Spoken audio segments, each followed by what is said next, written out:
Imagine an arid hurricane that hovered over the U.S. plains for over a decade, each gust of wind sweeping the Midwest in dust, darkness, and debt, leaving a wake of hunger in many homesteads.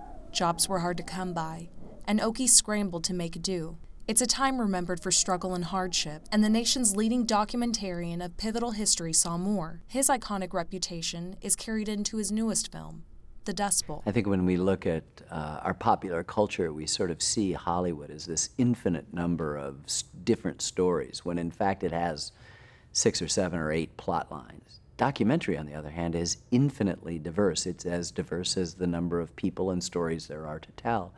And I can't think of a better story than the Dust Bowl story, because this is a group of so-called ordinary people, a bottom-up story of extraordinary heroism, of a great tension between Mother Nature and human nature.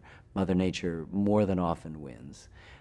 It just has every single element. And when you add the superlatives that we are wont to add, this is the greatest man-made ecological disaster in American history superimposed over the worst economic cataclysm in human history, then you've got a good story going. His concept was brought to life by many others sharing the belief in telling a nation's story. About character lives, Hollywood versus this documentary field.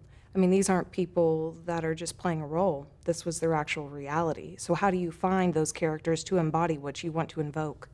The laws of storytelling are the same, whether it's a feature film or it's a documentary. What's so good about documentaries is that it's real. I mean, the most obvious aspect of it is that it's real. These lives really happen. So our job is to listen, to investigate, to look, to discover these lives. But then our job is to figure out how to distill the essence of their stories into something that fits the laws of good storytelling. But we're not a screenwriter superimposing what happened. When this family, which had hoped to have a section of land that they could farm and hand on to their sons, ends up living in a chicken coop because it's the only thing they could afford to live in, that is an amazing story that no screenwriter in Hollywood could make up. He hopes the documentary will power through the airwaves and carry a message of legacy and significance. The legacy is not in anything that I've done as much as the reactions that people have, or don't have, as the case may be, to these films, to these stories, to these subjects. So in the end, you can pull the film away, you can pull me away, you can even pull the extraordinary people who work on these films away. And what you're left is with whatever you bring to that moment, what your responses are, and what you do with that. For Roots TV, I'm Bonnie Campo.